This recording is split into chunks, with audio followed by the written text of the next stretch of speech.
Olá pessoal, tudo bem?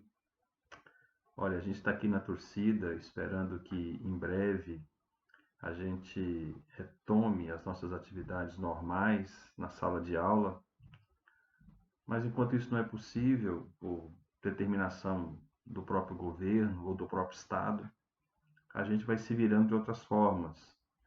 E hoje, conforme eu havia prometido há mais tempo a vocês, a gente vai dar aquela aula de revisão, tá bom?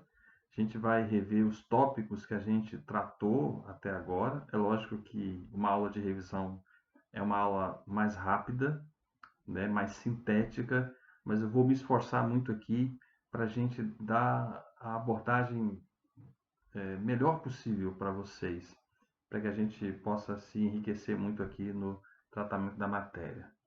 Matéria nossa que é a teoria do Estado e da Constituição, e que é dividida então em duas partes, conforme eu já disse para vocês.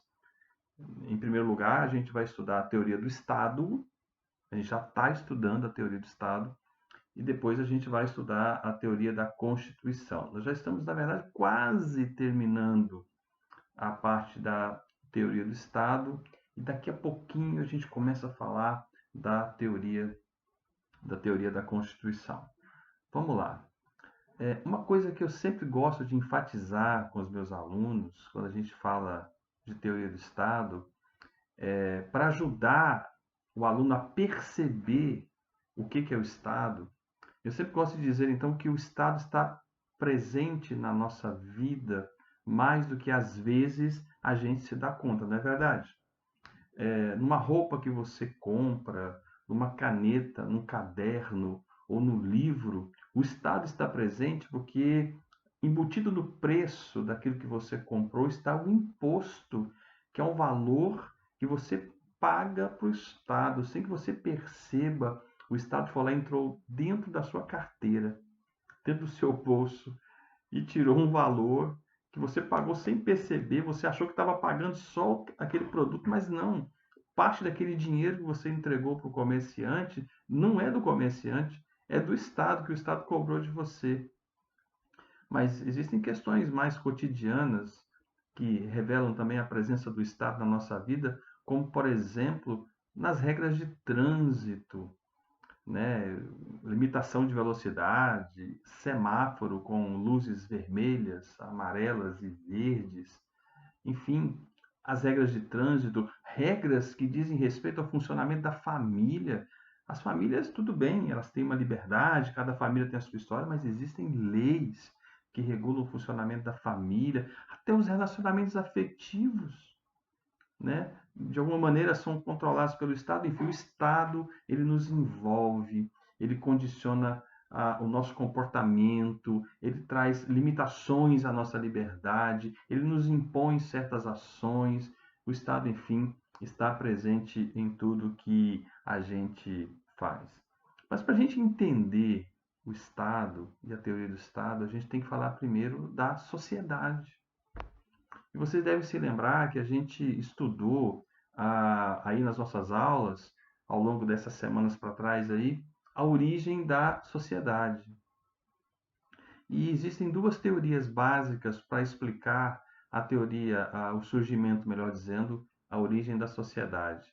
Primeiro, a teoria da sociedade natural, que diz que o ser humano nasce com essa coisa inata, ele nasce com o desejo inato, com o instinto inato de viver em sociedade. Ele é um animal político. Lembra que eu falei isso? O zoon politikon. Ele é um animal político porque ele precisa viver em comunidade, ele precisa viver na polis, ele precisa viver em sociedade, é o que diz essa teoria da sociedade natural.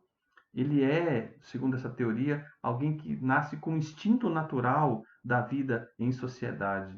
Ele é um animal social e animal político. Então, essa primeira linha de pensamento da sociedade natural diz isso, que a sociedade existe porque as pessoas já nascem, o ser humano já tem esse instinto natural de viver em sociedade.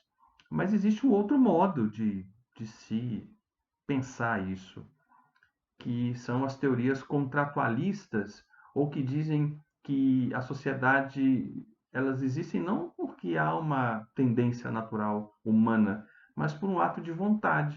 O ser humano racionalmente, ele percebeu que lhe seria mais vantajoso, mais confortável e mais seguro viver em sociedade, e por causa dessas vantagens ele fez uma opção, uma escolha por viver em sociedade. Então, a sociedade, ela surge, ela tem origem, portanto, no ato de escolha.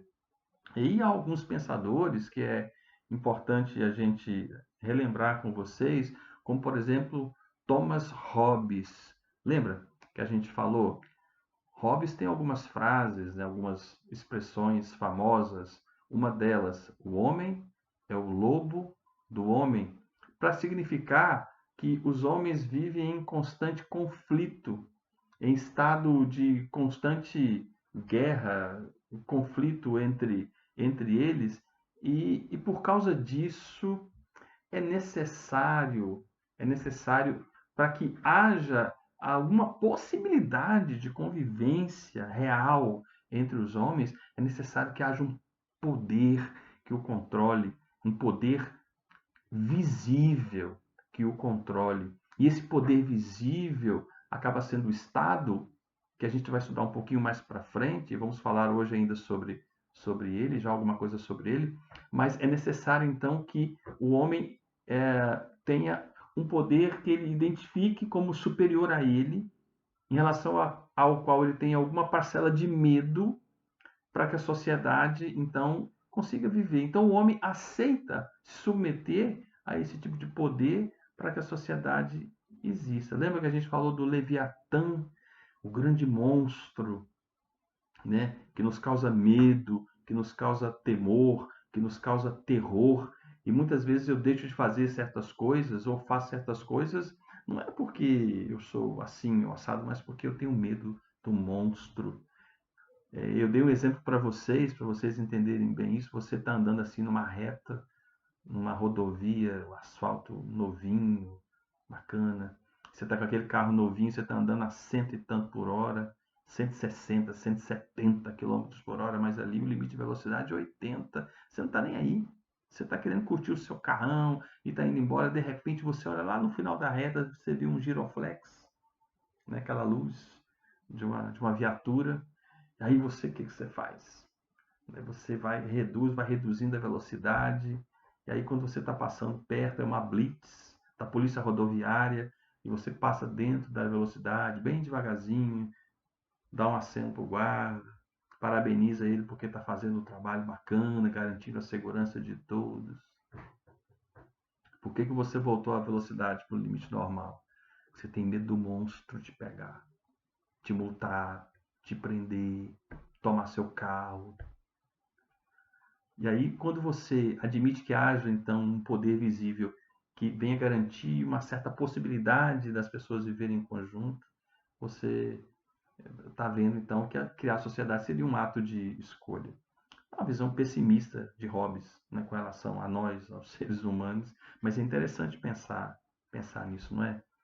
Mas tem um outro pensador, a gente poderia citar outros aqui, mas vamos citar aqui Jean-Jacques Rousseau.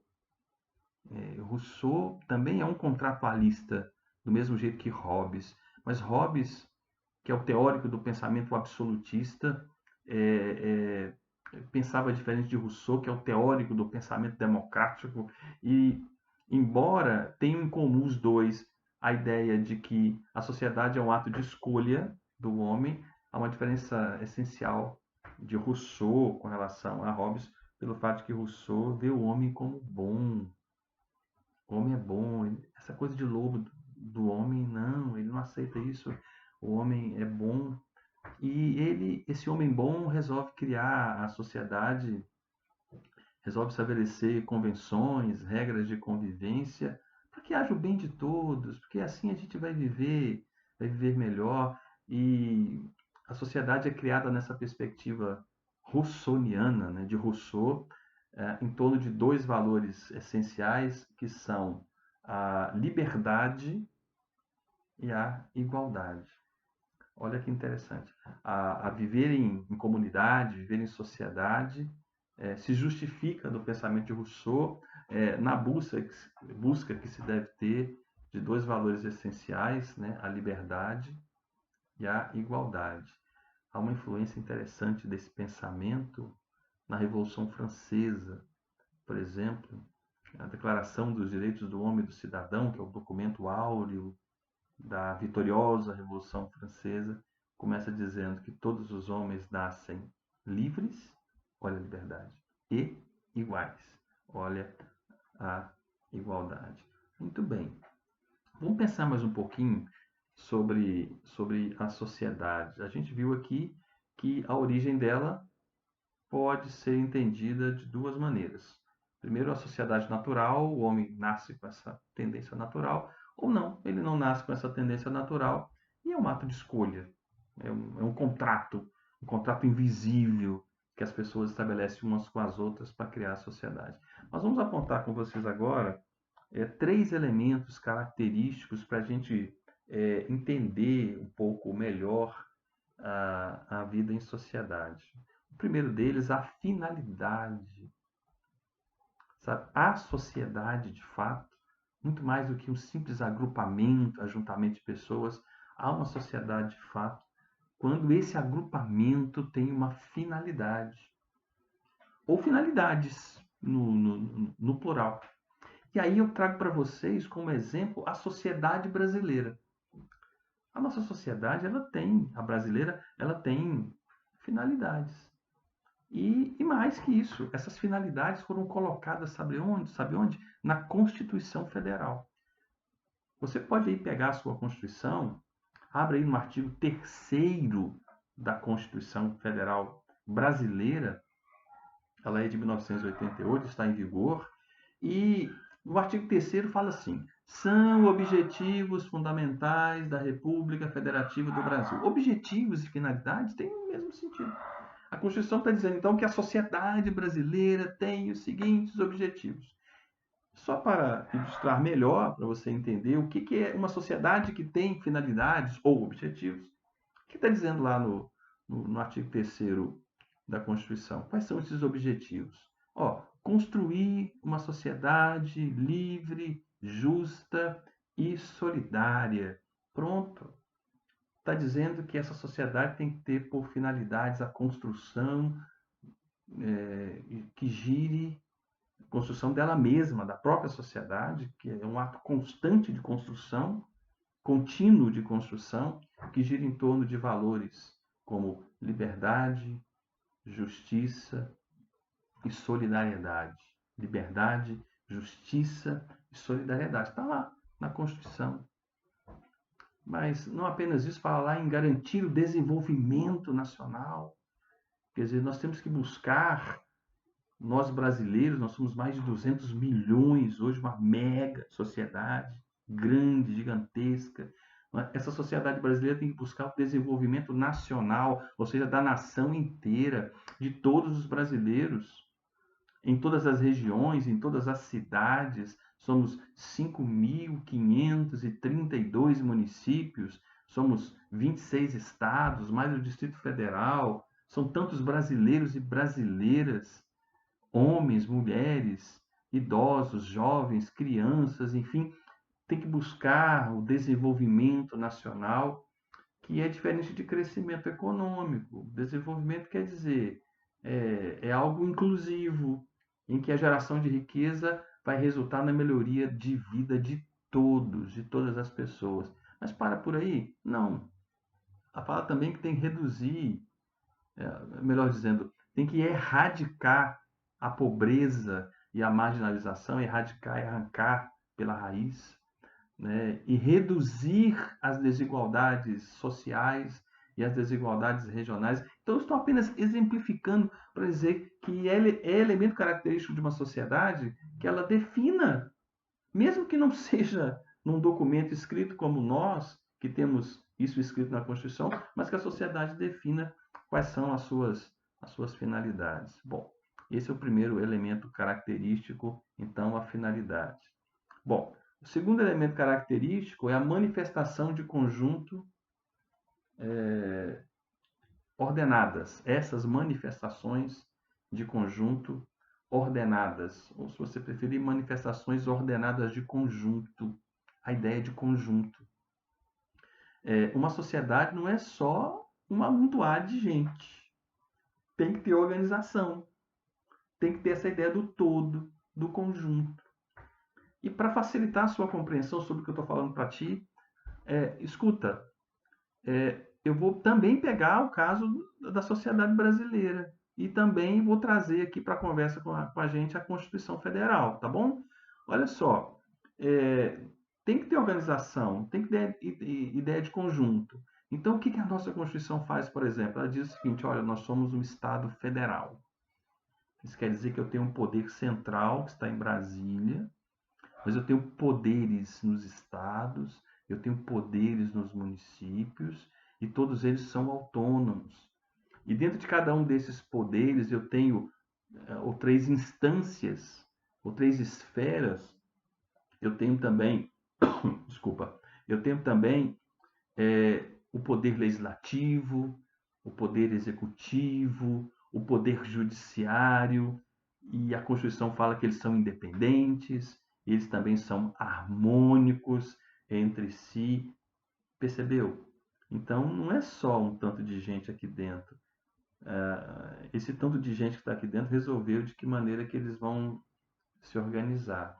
O Estado Federal, eles resolveram que vão fazer a separação de poderes, resolveram que seremos presidencialistas, vamos ter um presidente da República, resolvemos que seremos uma república, poderíamos ser uma monarquia, já pensou? Uma monarquia, né? O imperador Amarildo I, então, mas não, é uma república, enfim, em que o poder é temporário, em que o governante tem responsabilidades, ele tem que ser eleito de tempo em tempo. Então, é isso. Então, para além das finalidades, uma sociedade tem o quê? Manifestações ordenadas de conjunto. E, por fim, uma sociedade tem como elemento característico o poder social. Há um poder. Sem alguém que exerça poder, comando, não tem cumprimento de finalidade e não tem organização. Não adianta. E esse poder se revela por meio de uma palavrinha que a gente vai estudar daqui a pouquinho, que é a soberania ou a supremacia. Vou trazer de novo para a sociedade brasileira e vou chamar para a dança de novo a Constituição Federal Brasileira. Então, a Constituição vem e estabelece que o Estado é soberano. E o Estado soberano, por exemplo, ele pode exercer a força contra mim. O Estado, o poder do Estado é diferente do poder, outros poderes que há, que é o único que pode exercer licitamente a força contra mim. As pessoas não querem ser presas, algemadas, levadas numa viatura da polícia, mas o são pelo Estado. O Estado pode proibir de sair de casa durante um período de quarentena por causa do coronavírus. Aliás, pode mesmo. Ao final dessa aula eu vou lhes fazer uma pergunta que é um desafio sobre essa questão, tá bom? Vou fazer uma pergunta e aquele que mandar a melhor resposta para mim no meu e-mail que eu vou indicar vai ganhar um prêmio. Beleza? Bom, então é isso. A sociedade é isso tudo. A sociedade ela tem elementos característicos: a finalidade, manifestações ordenadas de poder e também um poder social, uma supremacia sem o qual nenhuma sociedade sobrevive. Nenhuma sociedade, nenhum tipo de sociedade. Não é só a sociedade brasileira como toda, a família não sobrevive sem essas três características. Uma escola não sobrevive sem essas três características. Uma sociedade empresarial não sobrevive sem essas três características. Então, isso vale, não é só uma sociedade politicamente organizada para um país, isso vale para qualquer tipo de sociedade, ou seja, de reunião de pessoas na busca de um objetivo comum. beleza? Ok. Mas para além da sociedade, nós temos que falar um pouquinho sobre o Estado, não é? Afinal de contas, a matéria é teoria do Estado, não é sociologia. Sociologia fica lá para o terceiro período, mas a gente tem que falar mais do Estado. O Estado, então, a gente, sem se preocupar por enquanto em dar um conceito, né? Às vezes a gente tem uma mania besta, né? Tem que botar um conceito. Não, vamos entender primeiro. Você já sabe que o Estado te envolve, né? Está em volta de você e está mais presente na sua vida do que às vezes você se dá conta.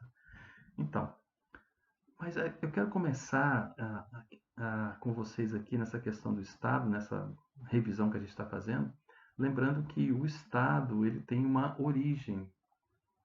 E qual que é a origem do Estado? Aqui, mais uma vez, algumas teorias. Nossa matéria se chama Teoria do Estado, não é à toa, né? Tem algumas teorias, a gente tem que aprender a conviver com elas.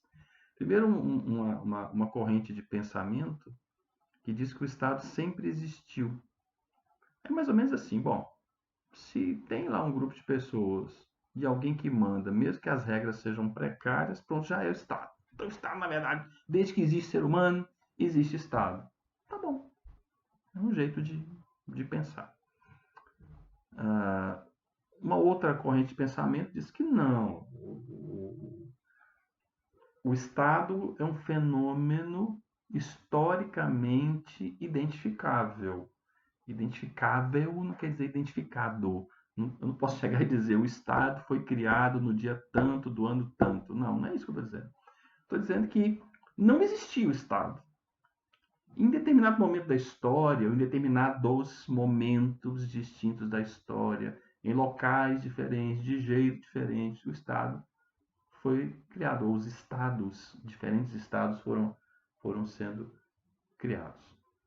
Mas existe uma terceira corrente de pensamento que não é necessariamente excludente dessa segunda, que fala o seguinte, que o Estado, na verdade, ele passa a existir quando ele atende a determinados elementos característicos indispensáveis. Deixa eu explicar melhor esse terceiro modo aqui. Olha, o Estado só é Estado depois que ele atender, ele tiver três características específicas. Eu digo três porque já estou entrando aqui no nosso próximo elemento, nosso próximo assunto, né, que são os elementos essenciais do Estado. Então é isso. Só para adiantar e facilitar, professor, quais são esses elementos característicos do Estado? A gente agora há pouco falou dos elementos característicos da sociedade, de maneira geral. Agora do Estado. Quais são esses elementos? Adiantando rapidamente, a gente volta nisso daqui a pouquinho. São a soberania, o território e o povo. Então, essa terceira corrente falou assim, olha, o Estado só passou a existir a partir do momento em que um poder soberano passou a ser exercido sobre um determinado povo ou conjunto de pessoas dentro de um território. Se não tiver essas três coisinhas, soberania, povo, território, não tem Estado. Tá bom, mas a gente precisa pensar mais um pouquinho antes de falar nesses três elementos, sobre a formação do Estado. E para entender a formação do Estado, a gente praticamente volta naquelas teorias que tentam explicar a origem da sociedade. Por quê? Porque eu vou dizer o seguinte, olha, o Estado ele vai surgindo na história. Observe que eu já estou abandonando aquela ideia de que o Estado sempre existiu. O Estado ele vai surgindo na história de maneira espontânea. A chamada formação natural do Estado. Lembra que nós falamos da sociedade natural. Agora a gente está falando do Estado também Há uma corrente de pensamento que diz que o Estado tem uma formação natural ou espontânea, e outra corrente diz que não. Tem isso, a coisa não surge espontaneamente, né? Não é uma combustão espontânea, não é um fenômeno espontâneo. Não, surge também a partir de um contrato social, né? De um acordo entre as pessoas que vivem numa determinada área. Sobre essa formação espontânea ou natural, existem algumas possibilidades que são colocadas para tentar explicar a origem do Estado. Eu acho interessantíssimo isso aqui, porque você olha para a história, é possível identificar na história isso aqui, que a gente vai falar agora. Por exemplo, bom, só para você então não se perder, eu estou dizendo que ao tentar explicar como que os estados surgem, estou dizendo que há uma corrente que diz que ele surge espontaneamente, naturalmente. A sociedade naturalmente criou o Estado. E uma outra diz que não, que a formação é contratual. Essa primeira corrente, da formação espontânea, formação natural do Estado, ela apresenta alguns exemplos para a gente tentar entender isso aí. Eu quero compartilhar esses exemplos com vocês, então. Primeiro, fala que o Estado ele tem origem familiar ou patriarcal. Tá. E é engraçado que na história da humanidade a gente tem exemplo disso. Exemplo disso. Eu vou pegar hoje um país que é uma potência, um país pequenininho, mas é uma potência militar, é uma potência tecnológica. Ele vive ali rodeado de inimigos em guerra constante, que é Israel. Israel. Olha só. Por que Israel chama Israel? Porque Israel foi um patriarca. Israel, filho de Isaac, que era filho de Abraão, e a partir de Abraão, que gerou o seu filho Isaac, que gerou Israel, o qual gerou 12 filhos, e aí esses 12 filhos criaram 12 tribos, e essas 12 tribos foram se multiplicando e geraram o povo hebreu, e o povo hebreu hoje é o Estado de Israel, origem familiar, uma família de um homem chamado Abrão, lá no passado, que gerou um filho, que gerou o neto, e aí sim, e a partir dessa história familiar, então se criou o Estado de Israel. Então pode ser, pode ser. Existe a questão da origem violenta, ou Estado que tem origem na força. Aqui eu não tenho um exemplo muito característico para dar, mas eu posso explicar isso da seguinte maneira. A, a anexação de uma tribo a outra, de uma comunidade a outra, pelo uso da força. O grupo mais forte foi lá e venceu o grupo, ou os grupos mais fracos, e anexou isso tudo e criou, então, um Estado a partir daquilo ali. Cresceu, ficou tão grande, ficou um grupão tão grande pela junção dos derrotados ao vencedor, que agora eu criei um Estado. Então, qual é a origem da criação desse Estado? A força, porque havia um exército mais poderoso, mais forte, mais sanguinário, ou mais estratégico, ou mais inteligente. De qualquer maneira, o uso da força na origem do Estado. E uma terceira forma de pensar a formação do Estado é aquela que diz que o Estado tem origem em causas econômicas. Aí é uma teoria interessante. Quem gosta desse modo de pensar são os marxistas, né? E eu tenho dito para vocês que a gente está na academia. Vamos pensar, né? A gente está proibido de pensar ainda. Então, o Estado teria então sua origem em causas econômicas.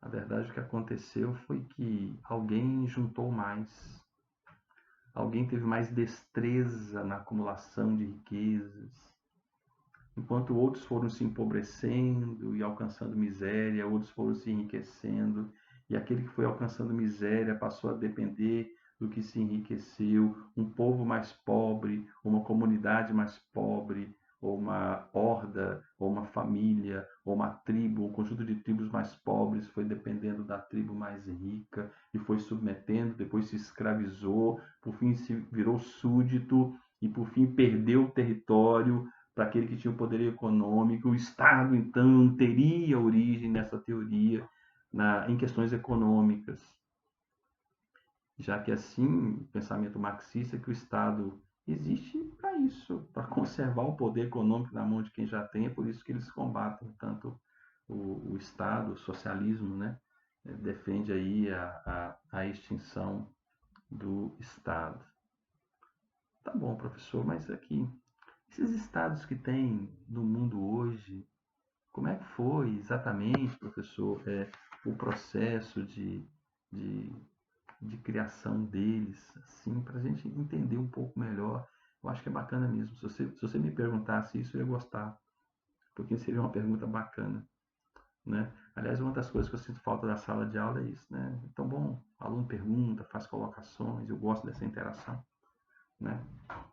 Enfim, mas hoje no mundo, assim, a gente pode ver a formação dos estados de dois jeitos principais: fracionamento de estados e união de estados. Fracionamento de estados é quando um território integrava um estado, ele sai, ele se desintegra desse estado, ele se desvincula desse estado e cria um estado novo. Posso dar um exemplo de um país, de um estado que foi criado nesse processo de fracionamento? O Brasil. O Brasil, o território brasileiro pertencia ao estado de Portugal. Aí naquele dia em que ouviram do Ipiranga as margens plácidas de um povo heróico, brado retumbante, ou seja, o dia, passando essa frase para a ordem direta, né? O dia que as margens plácidas do Ipiranga ouviram o brado retumbante de um povo heróico, na hipotética frase de Dom Pedro I gritando independência ou morte, e nos tornamos um país independente, pronto. Foi criado um Estado, um novo Estado na história da humanidade, por fracionamento.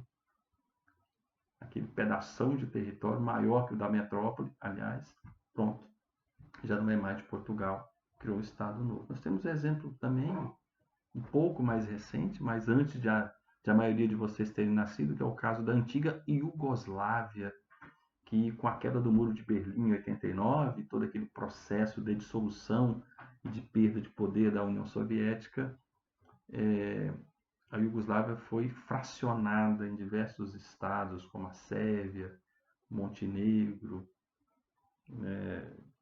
a Croácia. Esses países hoje, quem gosta de futebol, assiste Copa do Mundo, se lembra, né, desses times. A Croácia teve agora, nas finais aí da Copa do Mundo. Enfim, esses países todos que surgiram a partir de um antigo país único, que é a Iugoslávia, a formação de um Estado por fracionamento. Mas também o Estado pode ser criado pela união de Estados. Eram Estados independentes que resolveram se unir. Estados que resolveram se unir. Exemplo, Estados Unidos, bingo, né? Acertou, parabéns. Estados Unidos da América tem esse nome porque eram estados independentes que resolveram, por uma questão estratégica, se unir com uma Constituição única, como acontece com os Estados Unidos por meio da Convenção de Filadélfia lá no século XVIII.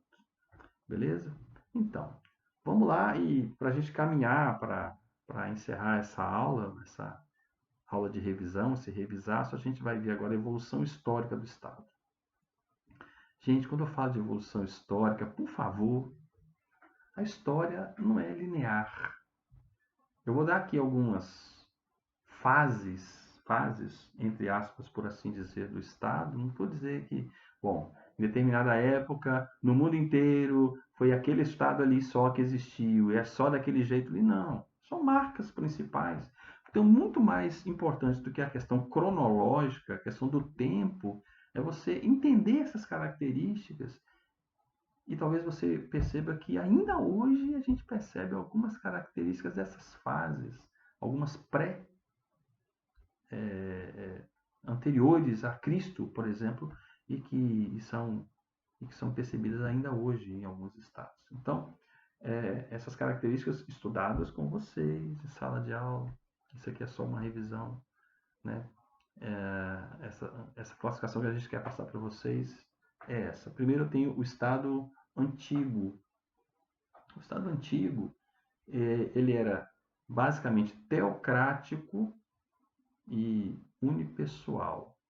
Aquela ideia de que o governante era o representante da divindade ou a própria divindade. Então, é um governo em que o dado religioso, a característica religiosa era muito forte e era unipessoal. Havia uma concentração, uma centralização do poder numa pessoa só. Aí eu digo assim, isso não aconteceu lá no Egito Antigo, por exemplo. Em determinadas fases do Império Romano, não em todo o tempo, né, mas em determinadas fases do Império Romano. Mas hoje é possível ver isso. Os países lá de predominância islâmica, eles têm esse vínculo da religião com o Estado. O Brasil é um Estado laico, que separa a religião do Estado. Ou, melhor dizendo, em que o Estado não pode ter uma religião determinada, embora ele não possa ser adversário de religião alguma. Mas o Brasil é um Estado laico, mas temos hoje no mundo estados que são teocráticos, de fundamento religioso forte, não é? Então essa primeira, o Estado antigo é uma característica, uma classificação, melhor dizendo, bacana para você pensar. O Estado grego, com a sua marca essencial, que era a cidade-estado, aquela ideia de uma cidade autônoma, de um governo autônomo. Você sabia que os municípios são autônomos hoje no Brasil e que a autonomia é a capacidade de gerir os próprios negócios e os próprios interesses? O município faz coisa que o Estado e o governo federal não podem se intrometer. Então essa ideia de autonomia já existia nos tempos da Grécia antiga. Olha que bacana. O Estado grego. E também lá a ideia da democracia, não é? O ágora, o areópago, né? A praça pública, em que se decidiam democraticamente as questões relacionadas ao Estado, embora essa democracia era meio fajuta, né? Era, na verdade, uma aristocracia democrática.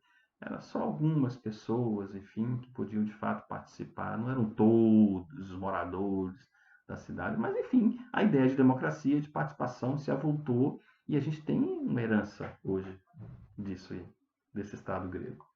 O Estado romano, Império Romano, potência, né, vários séculos dominando grande parte do mundo. A ideia da participação do povo e uma contribuição interessante. Hoje, aliás, a gente fala assim, o direito brasileiro tem origem romano-germânica. O direito romano tem uma influência fenomenal em cima do direito brasileiro. E essa coisa da influência do Estado romano sobre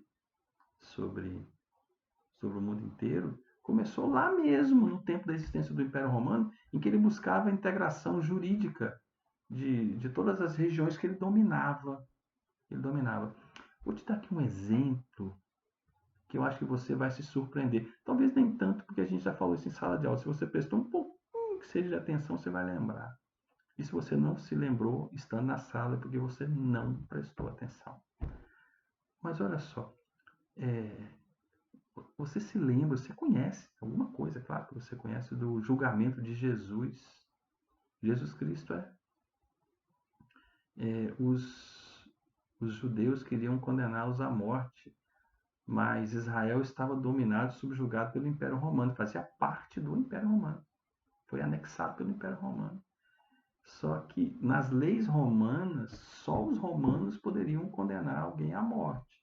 É por isso que Jesus foi julgado pelas autoridades judaicas, chamado Sinédrio, não sei se você se lembra, mas ele foi julgado, ele teve que ser levado a Pôncio Pilatos, que era um romano, um estrangeiro, portanto, em relação a Jesus e aos líderes do povo de Israel, do povo hebreu.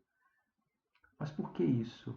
Porque Roma, o Império Romano, padronizava o seu domínio jurídico sobre todas as regiões dominadas. E essa influência ela acaba se percebendo até nos dias atuais, como por exemplo na defesa da propriedade privada. Eu tenho o Estado medieval, Idade Média, e alguns autores dizem que não existiu um Estado medieval. A desagregação era tão grande, a confusão era tão grande. Não tinha essa ideia hoje. Você olha para a Europa hoje, tudo certinho, né? O território de Portugal, da Espanha, da França, da Itália. A Itália hoje está sofrendo, né, com a Covid-19. Todo dia morrem quase 800 pessoas. Mas tem o mapinha da Itália, em cima ali está a Alemanha, está a Suíça, Holanda, etc. Nos tempos da Idade Média não tinha essa definição clara de território. E sem definição clara de território, quem mandava onde? Era o rei? Era o senhor feudal? Era a época do feudalismo. Então era uma confusão muito grande, uma desagregação. Então alguns autores dizem que nem existiu estado medieval, porque havia muita instabilidade e muita fragmentação.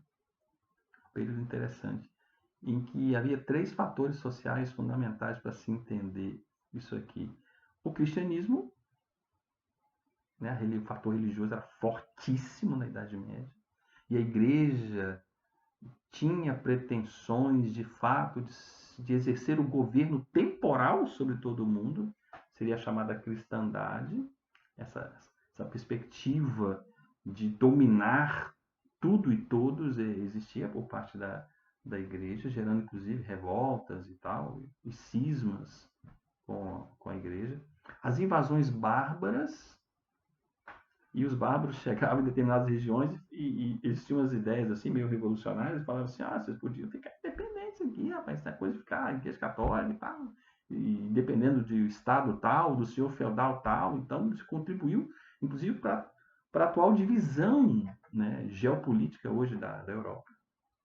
E, além do cristianismo, das invasões bárbaras, o feudalismo, né, importantíssimo nessa época. E, por fim, eu tenho o Estado moderno, Estado moderno. E quando eu trago agora a ideia do Estado moderno, e aqui é bom a gente lembrar de Maquiavel, que um grande pensador que introduz essa ideia de Estado moderno. O nome Estado, aliás, surge a partir de Maquiavel. Mas o que é o Estado moderno? Que é, vamos dizer, essa fase que a gente está vivendo hoje com relação ao Estado. É o Estado em que ele só existe se atender às tais características essenciais, ou elementos característicos, ou elementos essenciais que eu falei agora há pouco com vocês, que são a soberania, o território e o povo. Essas três características. O Estado moderno, então, é aquele, ou é o momento da história em que eu passo a enxergar o Estado apenas como sendo aquele que reúne esses três elementos. Feitas essas considerações e caminhando aqui para o encerramento da nossa conversa, já são aqui mais de 40 minutos de aula, a gente vai falar sobre isso, sobre os elementos essenciais do Estado. E quando eu falo que os elementos são essenciais, é porque são da essência. Quer dizer que sem esses elementos o Estado não existe. E são eles a soberania, o território e o povo. Matéria da aula passada, tá bom? Se você olhar aí nas anotações lançadas aí no portal, ou lá no portal da Fadvale, você vai ver lá, né? Essa aula lançada lá para vocês, indicação inclusive de um capítulo do livro de João Baldo Ribeiro, um capítulo curtíssimo, de leitura deliciosa, para você dar uma lidinha lá e se divertir, com algumas perguntinhas boas para mexer com a sua cabeça no final do capítulo. Vamos lá? Os 3 elementos. Primeiro, soberania. A soberania pode ser definida, dentre outros modos, como o grau mais elevado de poder, lembrou? Atribuível ou atribuído somente ao Estado e que se revela na ordem externa pela independência do Estado e na ordem interna pela supremacia do Estado. Então, essa soberania ela tem 2 aspectos, o aspecto externo e o aspecto interno. O aspecto externo é a independência que cada Estado tem. E essa independência significa o quê? Que ele não pode sofrer intervenções por parte de outros Estados, o que não significa dizer que ele não possa sofrer nenhum modo de intervenção. Existem os imperativos da coexistência internacional, existem regras internacionais, existem organismos internacionais, existem convenções e tratados internacionais aos quais um determinado país adere e ele está sujeito a cumprir essas regras, como as regras da Organização Mundial do Comércio. Ele não pode praticar atos comerciais aí no mercado internacional de maneira desleal, por exemplo. Não pode. Apesar de ser soberano, independente, ele tem que observar. E se ele tem que observar, pronto, é uma forma de intervir, de limitar, de diminuir, e inclusive pode ser penalizado. Governantes de estados podem ser julgados pelo Tribunal Penal Internacional, é um tribunal internacional.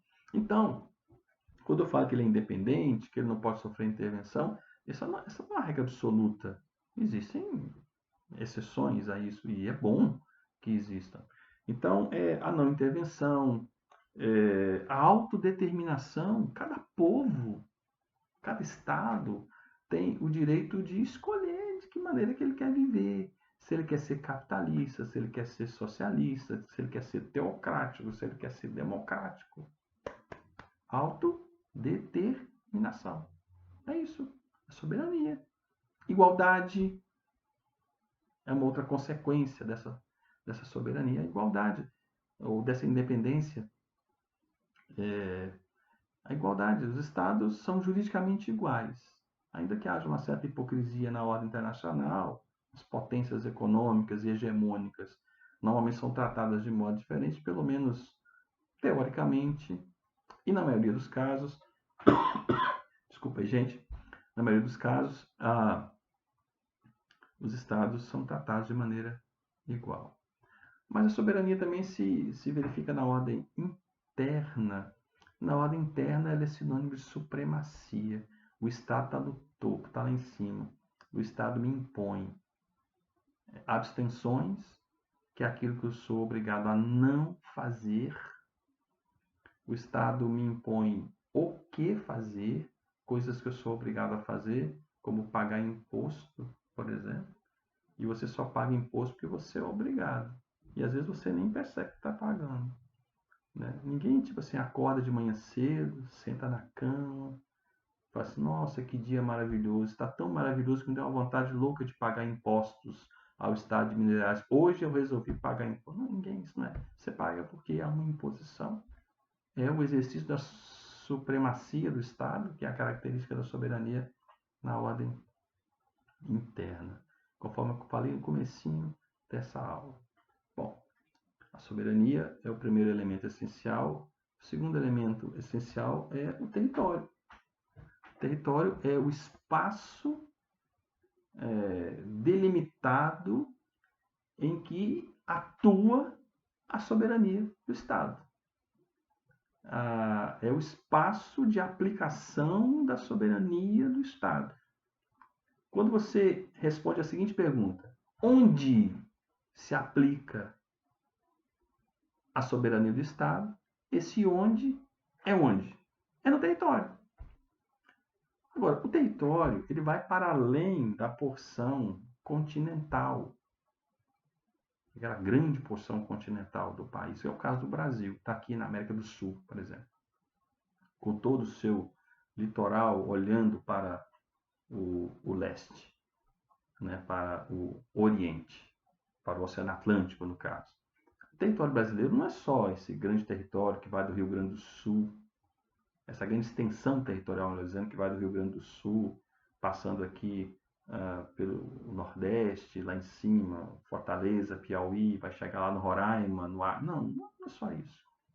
Há um conceito para além disso, como a sede das embaixadas e outros órgãos de representação diplomática que estão, obviamente, situadas em países estrangeiros, embarcações de guerra em alto mar, aeronaves de guerra no espaço aéreo internacional, tudo isso faz parte do território. E há uma questão específica que eu quero lembrar com vocês, que é o mar territorial, que é uma questão de grande importância para você pensar. O mar tem uma porção do mar que integra o território do Estado. No nosso caso, tem uma lei específica que trata disso, veja nos apontamentos que fizemos aí no portal junto com vocês. Existe o mar territorial propriamente dito, que tem uma largura de 12 milhas náuticas, que dá aproximadamente pouco mais de 22 quilômetros de largura a partir da costa. Existe a zona contígua, que vai de 12 das 12 milhas do mar territorial propriamente dito até 24 milhas náuticas, em um pouco mais de 44 quilômetros de largura. E aí dentro dessa chamada zona contígua, pode-se exercer atividades fiscalizatórias do Estado. Então eu descubro, por exemplo, que está chegando um navio e a suspeita de pessoas com a Covid-19 no navio. Eu posso mandar embarcações da Marinha Brasileira para cercar esse navio aonde? Lá na zona contígua. Lá na zona contígua. A mais de 22 quilômetros da costa. Para nem chegar aqui perto. Posso fazer? Posso. Eu descubro que tem um navio com contrabando, tem um navio pirata, enfim. Existem navios piratas hoje ainda. Né? Então eu posso fazer na zona contígua. É uma zona de fiscalização, né? Em que o Estado exerce a sua soberania ali por meio de fiscalização. E existe a zona economicamente exclusiva, que é essa terceira faixa, que vai até 200 milhas náuticas, que dá em torno aí de 370 quilômetros de largura. Aqui chama economicamente exclusiva porque o Estado brasileiro, estou falando dessas dimensões, são aplicáveis ao Brasil e que são, pelos costumes, reconhecida pela comunidade internacional. Mas no caso do Brasil, essa zona economicamente exclusiva, que vai até 200 milhas náuticas ou 370 quilômetros de largura do mar a partir da costa, o Brasil pode explorar economicamente, inclusive o subsolo, onde estão, por exemplo, as plataformas do pré-sal de petróleo exploradas pela Petrobras. Está dentro dessa zona, grande parte, né? Não só, mas dentro dessa zona economicamente exclusiva. E nessa questão ainda do território, eu tenho a questão do subsolo, que pertence ao Estado, a área de atuação da soberania do Estado. Lembrando que a Constituição brasileira fala que as riquezas minerais que estão no subsolo pertencem à União.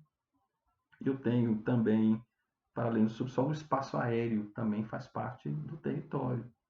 É interessante que isso aconteça. Agora, hoje, com o desenvolvimento da tecnologia, com satélites artificiais, com aeronaves que voam a alturas que não possam ser captadas pelo Estado aqui embaixo, né, pelos radares, fica praticamente impossível exercer um controle rígido com relação a isso. E, para além disso, a chamada aviação inocente, ela existe e convenções internacionais garantem que aviões, né, navio por enquanto não está voando, né, aviões civis, aviação comercial, possa passar em cima do território, desde que o comando aéreo cá embaixo saiba que avião é esse, qual é a rota dele, para onde que ele está indo, o que ele está fazendo, etc. Beleza. Então eu tenho soberania, tenho território, tenho povo. O povo é o elemento humano do Estado. E nos estados que adotam a democracia, é o dono da soberania, é o verdadeiro dono da soberania. O conceito de povo é um conceito jurídico e não se confunde com o conceito de população, por exemplo. População é um conceito numérico, estatístico. Eu falo assim, a população brasileira é de 200 e alguma coisa milhões de habitantes. Veja, população é um conceito numérico, estatístico, demográfico. Agora eu digo, o povo brasileiro é o dono do poder. Todo poder emana do povo. Povo já é um conceito de súditos, um conjunto de súditos ligados permanentemente ao Estado. Em tese, assim, um conjunto de pessoas criou o Estado e passou a se vincular permanentemente a ele. Depois isso vai crescendo, outras pessoas e tal. Esqueci de trazer a água, minha garganta secou de vez, então tá no finalzinho, eu vou aguentar chegar até o final. Vamos lá.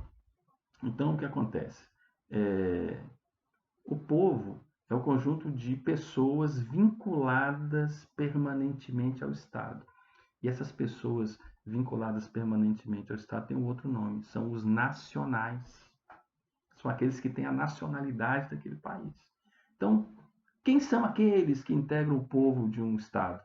Aqueles que têm a nacionalidade daquele país. Quem são aqueles que integram o povo brasileiro? Aqueles que têm nacionalidade brasileira. Professor, quem é que tem nacionalidade brasileira? A regra geral, com exceções, é brasileiro quem nasce no território brasileiro.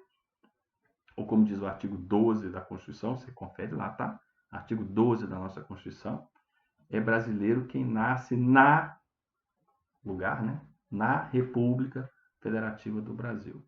Mas eu tenho algumas exceções lá no artigo 12 para situações bem excepcionais e casos em que brasileiros nasçam no estrangeiro. Por exemplo, o pai ou a mãe estão a serviço do Brasil. É filho do embaixador que mora na Espanha. O embaixador brasileiro está lá na Espanha e com a esposa dele, evidentemente, grávida, ela vai para um hospital espanhol e nasceu um menino lá numa maternidade em Madrid. Brasileiro. Os pais são brasileiros, ou o pai, pelo menos, é brasileiro, mas está, apesar de o menino ter nascido no país estrangeiro, o pai está a serviço da República. Pronto. Brasileiro. Nato, como diz a Constituição brasileira. Então, é uma exceção que eu estou aqui exemplificando para você. Outra situação, nasceu, o pai não está lá a serviço da República, ele está lá porque está trabalhando nos Estados Unidos, por exemplo. Está lá trabalhando, está a serviço da República, está a serviço dele mesmo, do patrimôniozinho dele. Muito lícito e justo que ele queira isso. Então, ele está lá, ralando lá, ganhando dinheirinho, está lá com a esposa dele e nasceu o menino lá nos Estados Unidos. O que ele pode fazer? Vai ao consulado e registra o menino lá. Brasileiro. Se vindo com voltar para o Brasil, uma outra opção, caso isso não seja feito, esse registro no consulado, quando ele voltar para o Brasil, a qualquer tempo ele pode fazer a opção pela nacionalidade brasileira. Bom, e são nacionais no Brasil, além daquele que nasce no Brasil ou nasce no estrangeiro, filho de pai ou mãe brasileiro a serviço, e nessas situações que eu mencionei, tem o brasileiro naturalizado. O naturalizado, ele é brasileiro e, portanto, ele faz parte do povo. Elementos essenciais do Estado: povo, perdão, soberania, território e povo. É isso, minha gente. Essa revisão, 1 hora de revisão. Em 1 hora eu falei o assunto do semestre inteiro até agora com vocês. Espero ter o prazer de encontrar vocês todos daqui a pouquinho, de novo, né, na Fadvale, para a gente conviver e a gente avançar na matéria. A semana que vem a gente está postando uma aula nova. Esteja atento, vamos avançar e vamos continuar aprendendo aqui a nossa teoria do Estado e da Constituição. Um grande abraço e fiquem com Deus.